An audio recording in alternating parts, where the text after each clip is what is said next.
नमस्कार, good evening. Gajadhar Singh educational college में आप सभी का स्वागत है। आज की सोशियोलॉजी की क्लास में हम बात करने वाले हैं सेकंड चैप्टर की।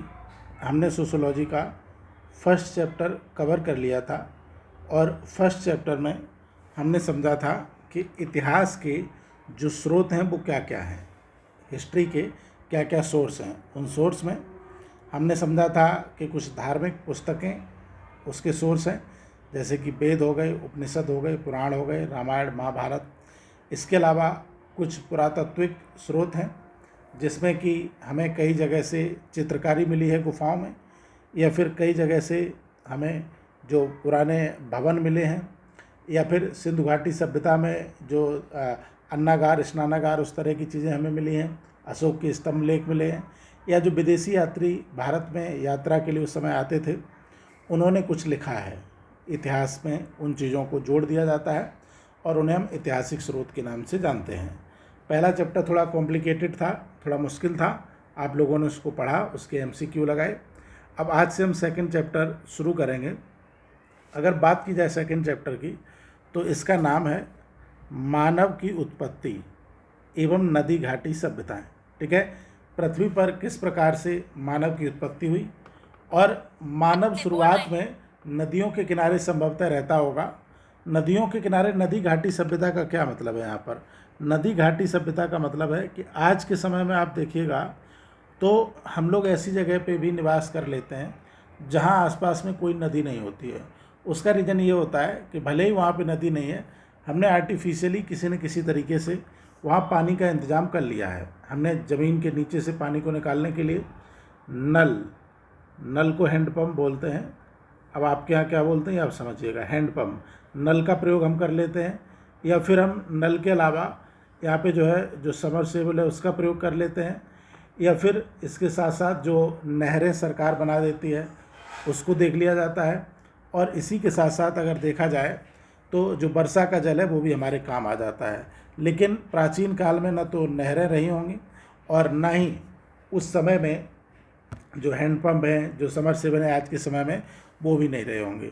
तो इसीलिए क्या था कि पुराने समय में जो इंसान है वो सामान्यतः नदी के किनारे रहता होगा, क्योंकि आप सभी जानते हैं कि हमारे जीवन की जो सबसे मूलभूत आवश्यकताएं हैं, उन मूलभूत आवश्यकताओं में सबसे ज़रूरी है पानी। ठीक है, पानी हो गई आपकी। इसके अलावा पानी के साथ साथ हवा।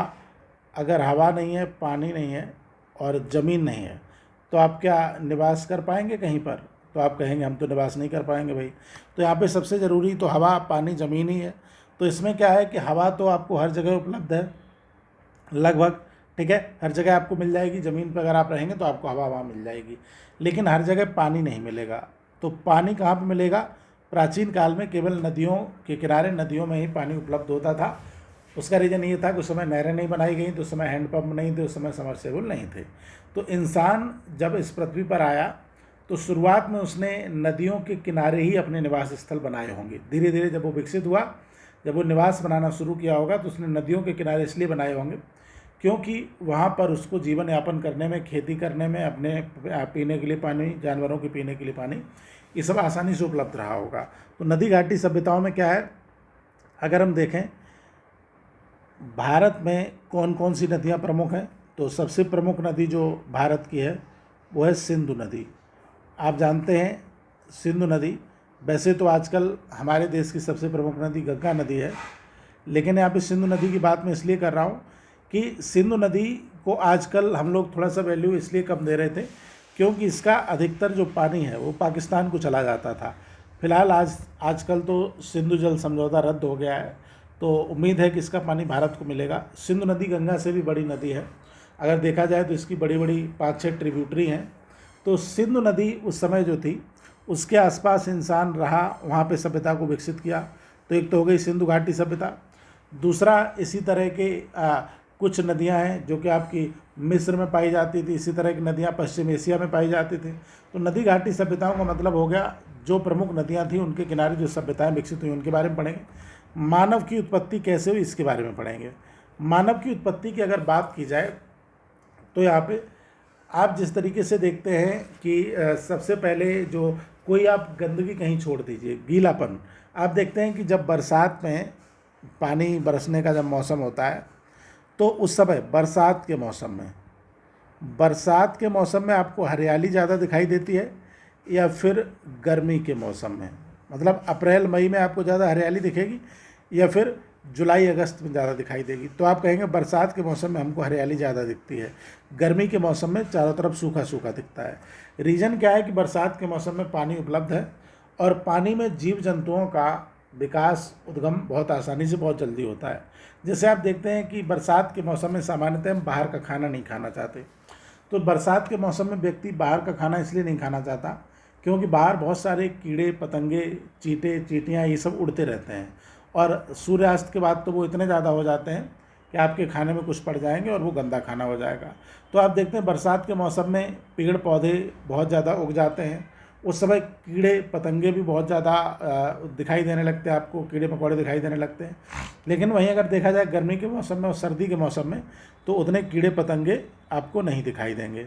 तो यहाँ पे आपको ये तो क्लियर समझ में आ गया कि जीवन की जो उत्पत्ति होती है, जो लाइफ शुरू होती है, वो पानी के ही आसपास से होगी। क्योंकि ये बरसात का मौसम आपने देखा जहाँ आपको आसानी से जीवन की उत्पत्ति देखने के लिए मिलती है, जहाँ आपको देखने के लिए मिलता है कि किस प्रकार से उस गर्मी और बरसात में पानी में मिला करके कीड़े मकोड़ों का जन्म हो जाता है।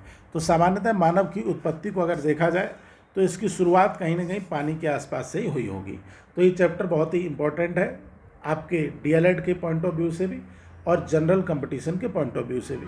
आप सभी को हमने कल बताया था कि आपका जो एग्ज़ाम होने वाला है सीटेट के बाद, आप जब बीपीएससी का टीचिंग का एग्ज़ाम देंगे टीचर बनने के लिए, तो 1 to 5 का जो एग्ज़ाम होता है उसमें 120 नंबर की जीएस आती है 1 to 5 में।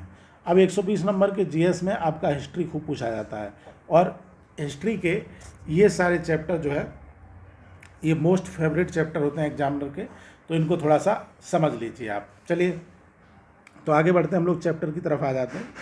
चैप्टर ये दूसरा चैप्टर है, पहला चैप्टर हम लोग यहाँ पे पढ़ चुके हैं और दूसरे चैप्टर का नाम है मानव की उत्पत्ति एवं विकास तथा नदी घाटी सभ्यताएं। तो सबसे पहले उत्पत्ति एवं विकास के बारे में हम समझेंगे।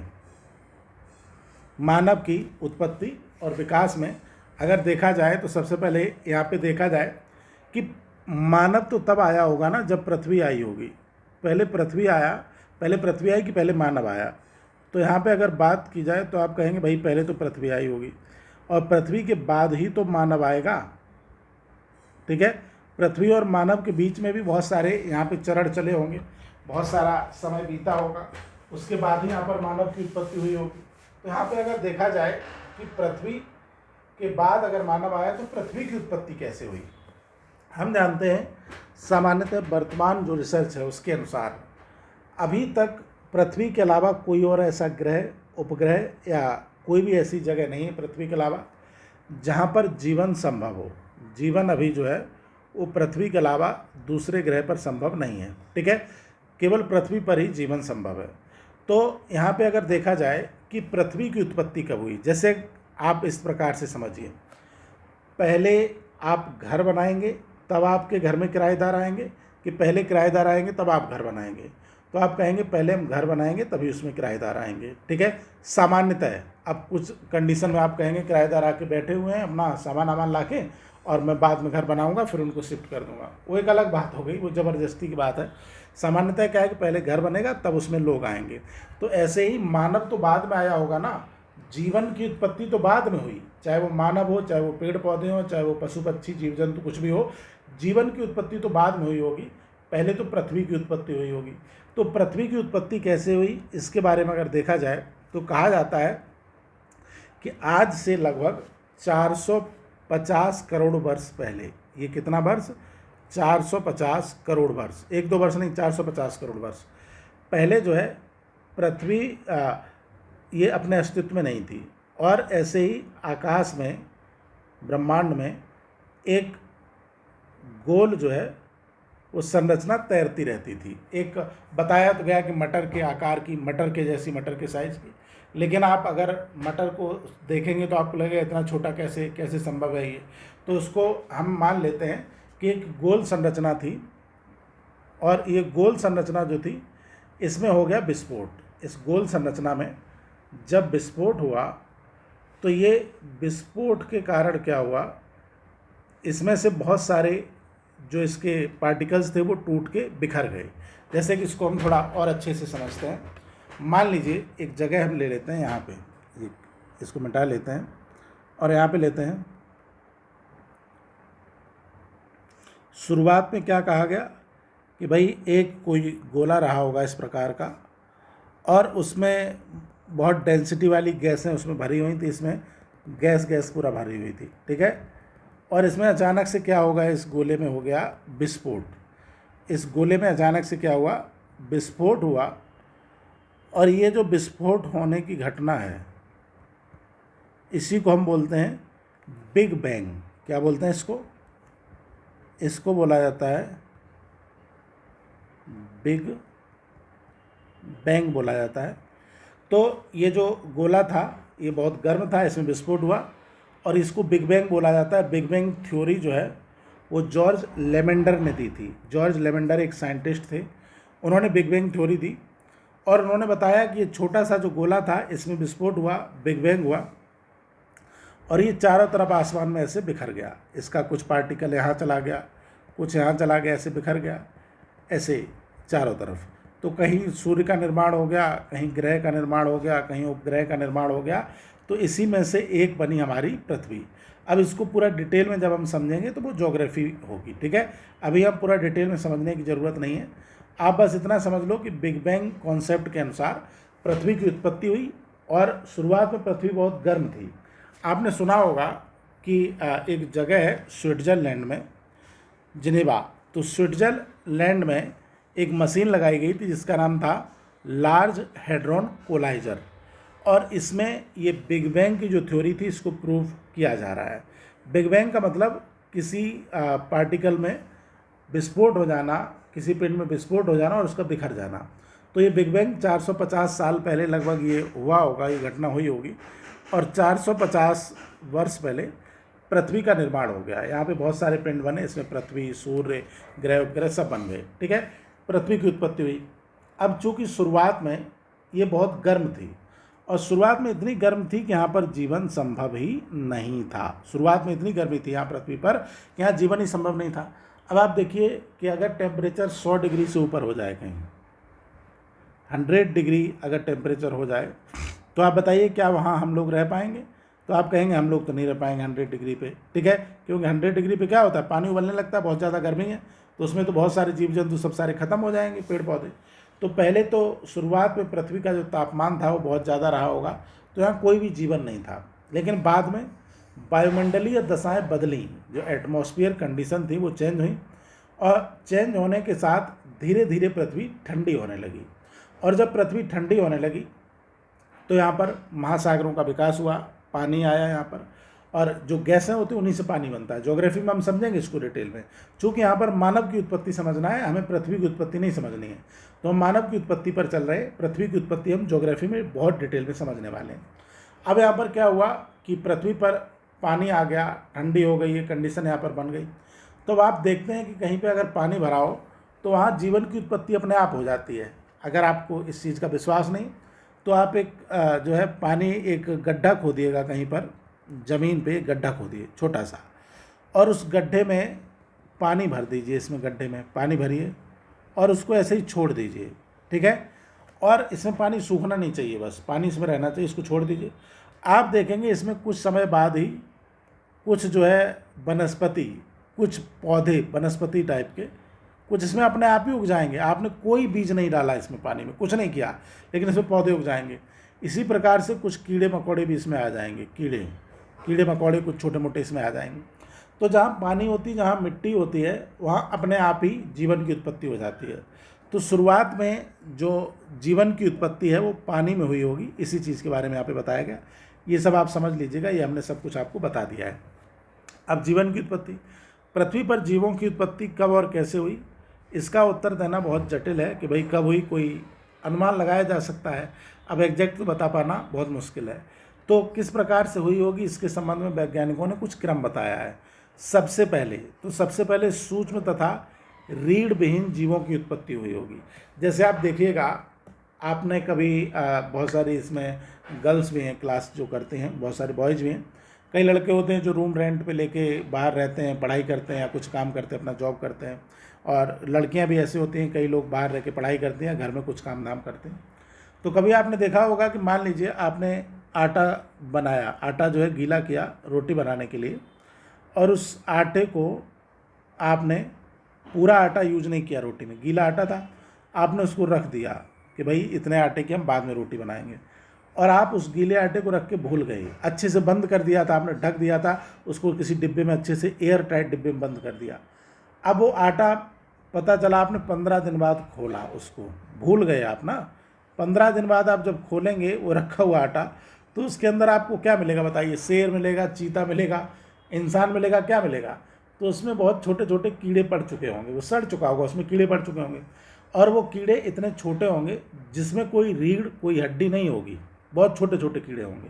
तो अपने आप जब जीवन की उत्पत्ति शुरुआत में हुई तो उसी प्रकार के सूक्ष्म और रीढ़ विहीन जीवों की उत्पत्ति हुई होगी। जैसे आप देखेंगे कोई चीज़ सड़ जाती है तो उसमें कीड़े जो पड़ते हैं बहुत छोटे छोटे होते, उसमें कोई रीढ़ नहीं होती, उसके कोई अंग हमें पता नहीं चलते, उसका हाथ कहाँ है, पैर कहाँ है, उसमें कोई इस तरह का विकास नहीं होता है, लेकिन छोटे छोटे जीवों की उत्पत्ति वहाँ हो जाती है। तो ऐसे ही हम समझ लेंगे भाई, शुरुआत में भी ऐसे ही जीवन की उत्पत्ति हुई होगी। तो यहाँ पे क्या लिखा है? अधिकांश वैज्ञानिकों का मत है कि आज से लगभग 50 करोड़ वर्ष पूर्व, कितना? पृथ्वी की उत्पत्ति 450 करोड़ वर्ष पूर्व, और जीवन की उत्पत्ति लगभग 50 करोड़ वर्ष पूर्व सर्वप्रथम जल में रहने वाले जीवों का जन्म हुआ। यानी सबसे पहले जीवन का उद्भव कहाँ पर हुआ? तो पानी में हुआ। ये तो आप जानते ही हैं कि जीवन का उद्भव हमेशा पानी में ही होता है, बिना पानी के उद्भव नहीं हो सकता। जैसे कि आप देखिएगा, अगर आपको एक सिंपल सा क्वेश्चन मैं पूछूं कि भारत के किन राज्यों में सबसे ज़्यादा हरियाली है, तो आप क्या कहेंगे? कि भारत के ऐसे राज्य जहाँ पर वर्षा अधिक होती है, उन राज्यों में हरियाली अधिक है। जैसे कि अंडमान निकोबार द्वीप समूह, खूब वर्षा होती है, बहुत हरियाली है वहाँ। लक्षद्वीप, तो लक्षद्वीप में भी वर्षा होती है, वहाँ भी खूब हरियाली है। महाराष्ट्र का जो पश्चिमी घाट है वहाँ भी वर्षा, खूब पेड़ पौधे पाए जाते हैं। आपका पूर्वोत्तर में मणिपुर, मेघालय, अरुणाचल प्रदेश, ये सब क्या है? यहाँ भी हरियाली है, क्योंकि यहाँ वर्षा खूब होती है। और वहीं अगर बात करें हम राजस्थान की, तो राजस्थान में वर्षा नहीं होती, इसीलिए हरियाली भी कम है।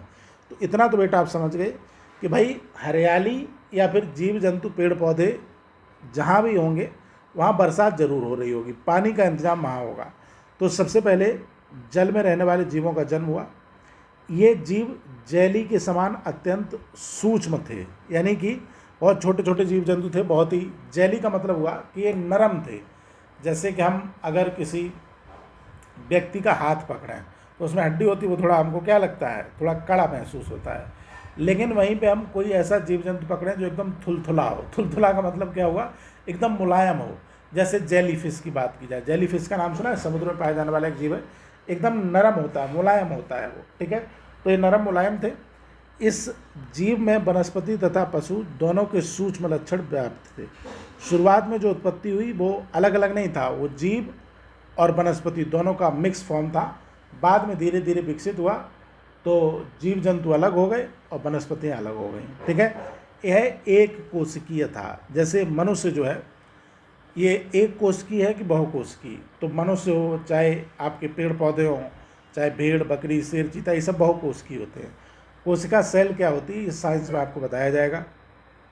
जिस प्रकार से किसी मकान को बनाने के लिए उसमें ईंटों का प्रयोग किया जाता है, इसी प्रकार से हमारी बॉडी को बनाने के लिए कोशिका का प्रयोग किया गया है। कोशिकाएं हमारी बॉडी में वैसे ही एडजस्ट हैं जैसे कि किसी मकान में ईंट एडजस्ट होती है।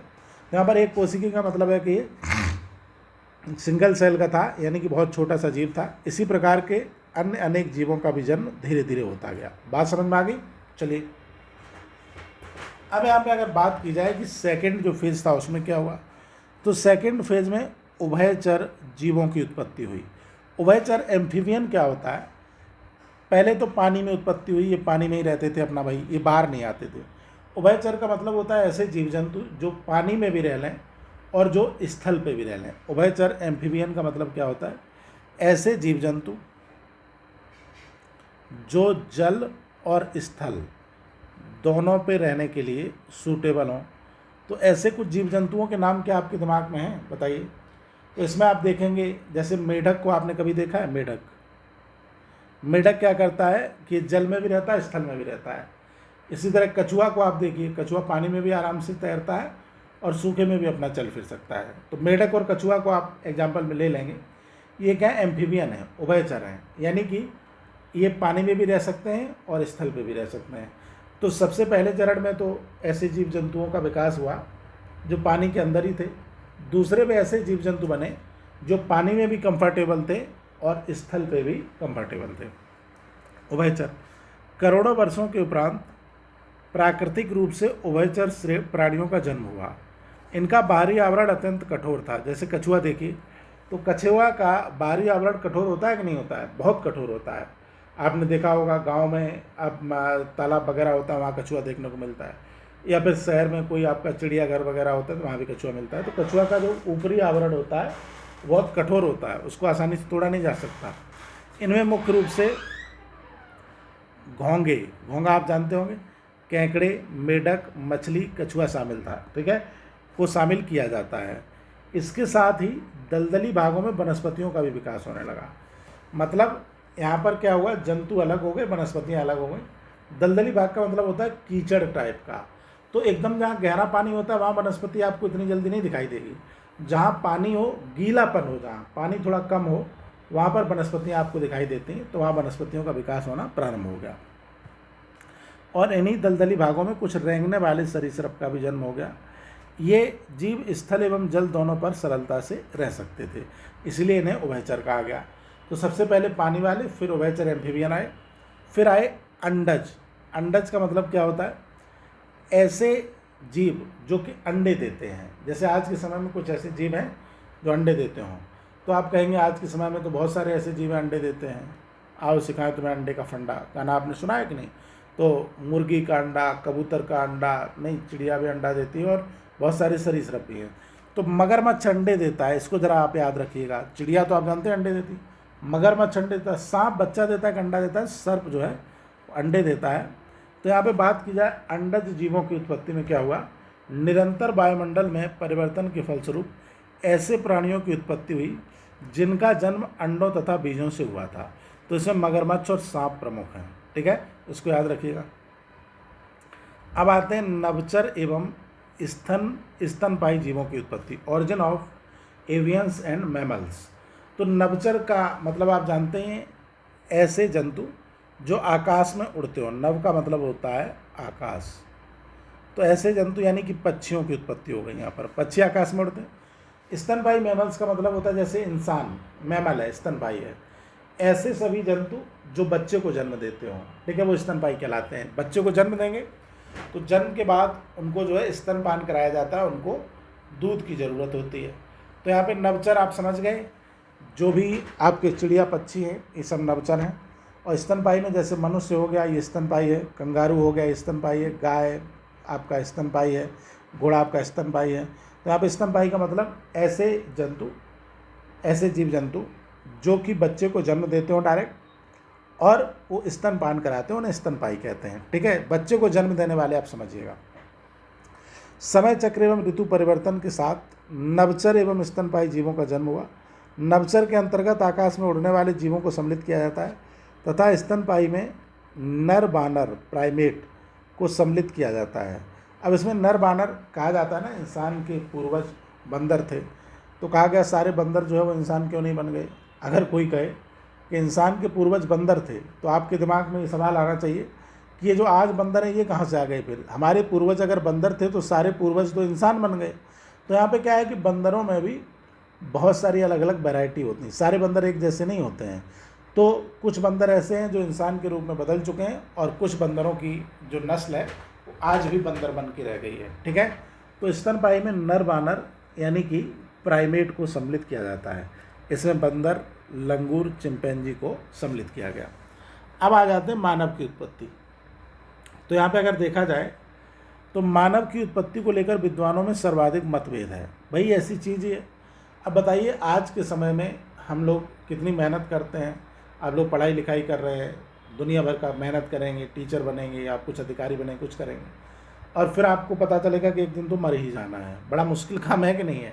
तो यहाँ पे मानव की उत्पत्ति कैसे हुई, वो मर जाता है तो कहाँ जाता है, पुनर्जन्म होता है कि नहीं होता है, क्या होता है, ये दर्शन का विषय है। और इस पर लोग रिसर्च करते रहे। कितने ऋषि मुनि आए भारत में, कितने दार्शनिक आए पश्चिम में, उन्होंने अपना पूरा जीवन इस पर लगा दिया कि आखिर में मनुष्य कहाँ से आता है, कहाँ चला जाता है, या कोई भी जीव जंतु कहाँ से आता है, कहाँ चला जाता है। इसके बारे में हमारे पास कोई स्पष्ट जानकारी नहीं है कि हमारा जन्म कैसे होता है और हम मरते हैं तो कहाँ जाते हैं, क्या होता है, पुनर्जन्म होता है कि नहीं होता है, कैसे होता है, क्या नहीं होता है, कोई हमारे पास स्पष्ट जानकारी नहीं है। सबका अलग अलग अपना दर्शन है। तो मनुष्य की उत्पत्ति को लेकर भाई वैज्ञानिकों में भी मतभेद हैं, और ये मतभेद होना जायज़ भी है, क्योंकि इतनी सिंपल चीज़ नहीं है कि इसको इतनी आसानी से समझा जा सके। अधिकांश विद्वानों का मत है कि नर वानर यानी प्राइमेट से ही आधुनिक मानव का जन्म हुआ। आज से लगभग 5 लाख वर्ष पूर्व जन्म हुआ आधुनिक मानव का। किससे? नर वानर यानी प्राइमेट से। प्रारंभ में ये प्राणी सीधे खड़े होकर नहीं चलते थे। जैसे अगर देखा जाए आज के समय में इंसान सीधे खड़े होकर चलता है। आप जरा बंदर से कंपेयर कीजिए, बाकी जानवरों से नहीं। बंदर को आपने देखा होगा, जब वो बैठता है तो उसके जो पैर हैं उसके ऊपर वो बैठ जाता है और हाथ से वो अपना खाता है, कुछ करता है। लेकिन जब वो चलता है तो वो चारों का यूज करता है, हाथ और पैर आप मान लीजिए। हालांकि उसके लिए तो वो चारों पैर ही हैं, लेकिन आप अगर अपने हिसाब से देखें तो बंदर 4 पैर से चलता है ना, वो हाथ को भी पैर की तरह आज भी यूज कर रहा है। लेकिन इंसान ने क्या किया, नर वानर यानी प्राइमेट ने क्या किया, प्राइमेट ने अपने आगे वाले जो पैर थे उनको ऊपर उठा लिया और वो केवल पीछे वाले पैर की सहायता से चलने लगा, जैसे कि आज हम चलते हैं। ठीक है, शुरुआत में ये वैसे ही हमारा इंसान जो है, हम लोग वैसे ही चलते होंगे जैसे कि आज के समय में बंदर वगैरह चलते हैं। और इनकी अधिकांश गतिविधियां जानवरों के समान थी। जानवरों की गतिविधि क्या होती है भाई? जानवरों की गतिविधि होती है कि उनको कहीं भी खाना दिखे, अपने खाने के लिए वो चले जाएंगे। उनको कहीं भी पानी दिखे वो पीने लगेंगे। उनको इससे मतलब नहीं है कि चलो अब पढ़ाई किया जाए, अब डीएलएड में एडमिशन ले लिया जाए। किसी जानवर को आपने देखा, पता चला कि आपके घर के आसपास आपने गाय पाल रखी थी, गाय टेंशन में आ गई, हमारा एडमिशन कराओ डीएलएड में, हमको भी मास्टर बनना है, और हमको जो है कोचिंग लगाओ, हमारा ऑनलाइन क्लास कराओ, हमको मोबाइल खरीद के दो। कभी गाय को, भैंस को, आपने कुत्ता को, बिल्ली को देखा है कि उसको टेंशन हो गई हो पढ़ने की? या फिर किसी गाय को टेंशन है उसका घर नहीं बना, उसको घर चाहिए। या फिर किसी गाय को टेंशन है कि उसके लिए जो है अच्छा आईफोन मिल जाए, अच्छा कोई मोबाइल मिल जाए, जूता मिल जाए, कपड़ा मिल जाए। उसको कोई टेंशन नहीं है। उसको जूता कपड़ा यानी कि आप कुछ दे दो तो ठीक है, और नहीं भी दो तो वो उसको खाने से मतलब है, और उसको कहीं जगह मिल जाए बैठने को तो बैठ जाएगी, वो अपना घर वर बनाने में नहीं लगेगी। तो यहाँ पे क्या होता है, जानवरों की गतिविधियाँ यही होती हैं। वो कहीं भी घूमते हैं, कुछ भी खाते हैं, कुछ भी करते हैं। उनका कोई ऐसा रिश्ता नहीं होता कि हम उस रिश्ते को लेकर अपनी रिश्तेदारी में जा रहे हैं। आपको देखा है गाय कभी अपनी रिश्तेदारी में जाती हो? कभी नहीं जाती गाय। गाय के रिश्तेदार जो है आसपास ही रहते हैं। वो जानवर जो है उसका बच्चा वही रिश्तेदार हो गया, बाकी ज़्यादा रिश्तेदारी नहीं होती है। आपने इस चीज़ को अच्छे से समझा होगा। तो जानवरों की क्या गतिविधियाँ ये आप जानते हैं। इंसान जानवरों से पूरी तरह अलग हो चुका है। हालांकि कहा जाता है साइंस में कि इंसान भी एक प्रकार का जानवर है भाई। तो इंसान भी जानवर है, लेकिन इंसान ऐसा खतरनाक जानवर है कि उसने बाकी सभी जानवरों को अपने कंट्रोल में ले लिया है। पृथ्वी पर ऐसा कोई जानवर अब नहीं बचा जो इंसान के कंट्रोल में ना हो। शेर, चीता सब इंसान के कंट्रोल में है। जब चाहें जैसे चाहें उसको रखते हैं। कोई नेशनल पार्क बना दिया, उसमें डाल दिया शेर को, वो अपना बेचारा वहीं रहेगा। बाहर आएगा उसको पकड़ के फिर से डाल देंगे अंदर। चिड़ियाघर में बंद कर दिया चीते को, कहीं गैंडे को बंद कर दिया चिड़ियाघर में, कहीं लोगों ने मार के खा लिया, हिरन को खा लिया। लोग गाय खाते हैं, भैंस खाते हैं, कबूतर, बिल्ली, कुत्ता सब खा जाते हैं। तो यहाँ पर क्या है कि इंसान भले ही जानवर है, लेकिन वो बाकी सभी जानवरों में सबसे खतरनाक है, और बाकी सभी जानवरों का प्रयोग वो अपने हिसाब से अपने फ़ायदे के लिए करता है। ठीक है, तो यहाँ पर अब अगर देखा जाए मानव विकास, डेवलपमेंट और ह्यूमन की, तो प्राचीन मानव गुफाओं में रहता था। ठीक है, कहाँ रहता था? केव्स में, क्योंकि उसके पास घर तो था नहीं, उसने कोई घर नहीं बनवाया, तो गुफा के अंदर रहता था। बिजली कड़कती होगी, पानी बरसता होगा, तूफान आता होगा, तो नेचुरली पहाड़ों के बीच में जो दरारें होती हैं और वो ढकी रहती हैं ऊपर से, उसी को गुफा बोलते हैं, और उसी गुफा में वो छुप जाता होगा। भोजन के लिए कच्चे मांस का सेवन करता था। शुरुआत में उसको पता ही नहीं था कि आग क्या है, आग की उसको कोई जानकारी नहीं थी। वो क्या करता होगा, उसको जो मिल गया खा लिया। जैसे पेड़ पौधों की बात की जाए तो इंसान पेड़ पौधों से जो भी उसको फल वगैरह मिलते होंगे उनको खा लेता होगा। आजकल आप जानते हैं जैसे कि आज के समय में जो फल है, आम हो गया आपका, अमरूद हो गया, सेब हो गया, ये सब फल हैं। तो ये फल क्या होता है कि एक निश्चित समय तक अगर इनको पेड़ से न तोड़ा जाए तो ये अपने आप ही पेड़ से नीचे गिर जाते हैं। तो पेड़ से नीचे गिरे हुए फल इसको मिले होंगे, इसने फल खा लिए होंगे, फिर इसने देखा होगा कि फल खाने से जल्दी भूख लगती है, कुछ होता है, तो उसने जो जानवर आसपास थे उनको मार के खाया होगा। सामान्यतः एक कच्चे मांस को खाता होगा, यानी कि इसकी आंत जो है, इंटेस्टाइन, ये बड़ी मजबूत रही होगी, कच्चे मांस को ये पचा लेता था। चूँकि इसको आग के बारे में पता नहीं था, ये खाता था। अब आप कहेंगे कच्चा मांस पचाना मुश्किल है, तो आज भी तो आप देखिए कौन सा जानवर ऐसा है जो मांस पका के खाता है। कभी आपने देखा कि कोई टाइगर जाए, पहले बकरी को मारे, फिर उसको पकाए, फिर तब खाए? ऐसा तो नहीं, वो अपना कच्चा ही खा लेता है, उसको कच्चे से मतलब है। ऐसे शेर होता है, तो ऐसे ही इंसान भी शुरुआत में कच्चा मांस खाता होगा, फल फूल को इकट्ठा करके खा लेता होगा अपना, और शिकार के लिए पत्थर का यूज करता होगा, लकड़ियों का यूज करता होगा। वही उस समय वो लोहे से परिचित नहीं था, और उस समय वो लोहे से या फिर किसी और धातु से परिचित नहीं था, इसीलिए लकड़ी तो हर जगह मिल जाएगी ना, कहीं पेड़ हुआ, लकड़ी उसके तोड़ी और किसी जानवर को मारा, खा गया। लकड़ी से एक कमज़ोर जानवर को मारा जा सकता था। अगर कोई मजबूत जानवर है तो उससे पत्थर, नुकीला पत्थर लो या फिर बड़ा पत्थर लो, किसी के सर में मार दो, जानवर क्या, इंसान भी मर जाएगा। देखा होगा ना आपने, कभी पेपर में निकलता है कि पत्थर से कूच कूच के, सिर कूच के उसकी हत्या कर दी। तो ऐसे ही पत्थर से कूच कूच के जानवरों को मार देता होगा वो, और उनको खा लेता था। ठीक है, आग से वह परिचित ही नहीं था शुरू में बेचारा, तो कहाँ से भून के खाता। धीरे धीरे समय बीतता गया और मानव ने अनेक कार्यों को सीख लिया। जैसे कि हमारा जब जन्म होता है, हम बहुत सारे काम नहीं जानते हैं, समय बीतता है, धीरे धीरे हम सीखते हैं। तो सीखते कहाँ से? हम अपनी सोसाइटी से ही तो सीखते हैं। अगर हम सोसाइटी से ना सीखें तो हो सकता है कि हम जिस जानवरों के बीच में रहे उनसे सीख जाएं। जैसे मोगली, आप जानते हैं ना, जानवरों के बीच में रहता था तो जानवरों की भाषा सीख गया। तो यहाँ पर हम सोसाइटी में रहते हैं तो सीखते हैं। मानव विकास के इसी क्रम में लगभग 40,000 वर्ष पूर्व वर्तमान मानव का आविर्भाव हुआ। कितने वर्ष पूर्व? 40,000 वर्ष पूर्व जो है, जो ये करंट में हम लोग जो हैं, इनका उदय हो गया। इसे होमोसेपियंस कहा गया। हम लोग क्या हैं? होमोसेपियंस है। होमोसेपियंस एक लैटिन शब्द है जिसका अर्थ है बुद्धिमान मानव। ठीक है, मानव क्या है? केवल मानव नहीं, बुद्धिमान मानव। हमारे पास बड़ी बुद्धि है। बुद्धि है तभी तो आप देखिए, आप अपने घर पे बैठे हुए हैं और मैं यहाँ से क्लास ले रहा हूँ। इतनी बुद्धि है इंसान के पास कि मैं यहाँ बैठा हूँ और आप अपने घर पे बैठ के पढ़ सकते हैं। ठीक है, आपको अगर कोई बात करनी हो आप कॉल कर सकते हैं, आप कॉलेज आ सकते हैं, आप ट्रेन में बैठ के आ सकते हैं, आप जो है बस से आ सकते हैं। तो ये सब बुद्धि से ही विकसित हुआ। क्या आपने देखा किसी बंदर को, किसी कुत्ते को, किसी भालू को, किसी शेर चीते को उसके पास ट्रेन हो, उसके पास गाड़ी हो? तो आप कहेंगे हमने बहुत कुत्तों को देखा है गाड़ी में घूमते हुए। तो वो कुत्ता उस गाड़ी को खरीद के नहीं लाया ना, उसने विकास किया। वो तो इंसान का रहम है उसके ऊपर कि वो कुत्ता गाड़ी में घूम रहा है। तो इंसान तो बुद्धिमान है ही भाई, नहीं? और इंसान अगर बुद्धिमान है तो उसको अपनी बुद्धि का फ़ायदा उठाना चाहिए। हम सभी को इंसान बनने का मौका मिला है, और पता नहीं क्या सिद्धांत है, कैसे मौका मिलता है, ये तो हम लोग नहीं जानते। लेकिन अगर मिला है तो इसका लाभ लिया जाए, अपनी बुद्धि का उपयोग किया जाए और समाज को कुछ नई दिशा दिखाई जाए। चलिए, इसी बुद्धिमान मानव ने आग का प्रयोग करना सीख लिया। ठीक है, अब आग का प्रयोग हम अभी आपको बताएंगे जब पाषाण काल हम पढ़ेंगे। पाषाण काल 3 भाग में बटा हुआ है, पूरा पाषाण काल, मध्य पाषाण काल, नव पाषाण काल। तो इंसान ने आग का प्रयोग करना सीखा। और आग का प्रयोग सामान्यतः वो कैसे सीखा होगा, समझिए आप। कहीं वो पत्थर नुकीला बनाता था ना, वो एक पत्थर को दूसरे पत्थर से मार के नुकीला बनाता था। अब उसने एक पत्थर को दूसरे पत्थर से मारा होगा उसको नुकीला बनाने के लिए कि उससे वो जानवर का शिकार करे, और उसी में चिंगारी उठी। मान लीजिए पत्थर को पत्थर से मारिए तो चिंगारी उसमें उठती है, आप कभी देखिएगा। और वहाँ सूखे पत्ते पड़े हों कहीं पेड़ पौधों के, तो उसमें आग लग सकती है। तो संभवतः पहली बार ऐसे हुआ होगा, गलती से आग लगी होगी। और जब गलती से आग लगी होगी तो इंसान बड़ा परेशान हुआ होगा। उसने देखा होगा ये क्या बीमारी हो गई भाई, ये क्या चीज़ है, उसको समझ में नहीं आया होगा, और वो भागा होगा बड़ी तेज वहाँ से, क्योंकि उसको गरम गरम जब महसूस हुआ होगा, बहुत तेज़ वहाँ से भागा होगा। वो बहुत तेज़ भाग के दूर चला गया।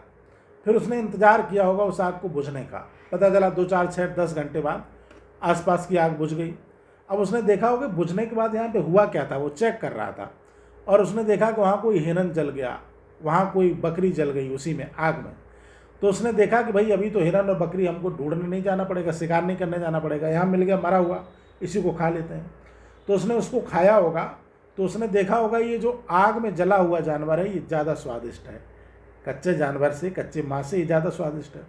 तो वो समझ गया कि मांस को भून के खाना चाहिए, ठीक है, जिसको आजकल आप बोलते हैं रोस्टेड करके खाना चाहिए, भून के। तो उसने आग का जब आविष्कार कर लिया, आग के बारे में समझ गया, तो सामान्यतः भोजन को पका के खाने लगा होगा। और जब भोजन को पका के खाने लगा, उसने आग का आविष्कार कर लिया, तो वो एक अपना स्थायी निवास भी बनाया होगा कि भाई अब जानवर को हम पालतू बनाएंगे और थोड़ा मोड़ा अनाज उगाएंगे, जानवर को पहले से हम रखेंगे। ऐसा नहीं कि डेली हमको जानवर का शिकार करना, एक ही बार में 10-15 जानवर हम पकड़ के लाएंगे, भेड़ बकरी कुत्ता सूअर जो कुछ होगा हिरन ला के इकट्ठा कर लेंगे, और जब मन होगा उसमें से एक को मारेंगे, आग में भून के खा जाएंगे। वहीं छोटा मोटा खेती बाड़ी करेंगे, फल फूल इकट्ठा करेंगे। तो आपको जब एक ही जगह पर रहना होगा तो घर तो बनाना पड़ेगा भाई, समझ गए ना।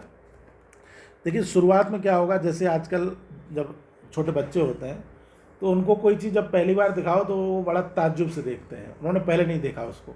अब सोचो कि हम उस बच्चे को दिखा रहे हैं, हमें तो पता है ना वो क्या है, तो हम बच्चे को थोड़ा बहुत जो है ओवरव्यू दे देते हैं, वो समझ जाता है हमारे हाव भाव से कि हम क्या दिखा रहे हैं। लेकिन जब इंसान ने ही पहली बार आग को देखा होगा तो बड़ा अजीब लगा होगा। शुरुआत में इंसान शायद ये भी नहीं जानता हो मरना कैसे होता है, कैसे कोई मर जाता है। पता चला कोई सोया शाम को, और हम लोग भी जब सोते हैं तो रहता है ना कि बिल्कुल मरे की तरह पड़े रहते हैं, और जब जगते हैं तो फिर काम धाम शुरू कर देते हैं।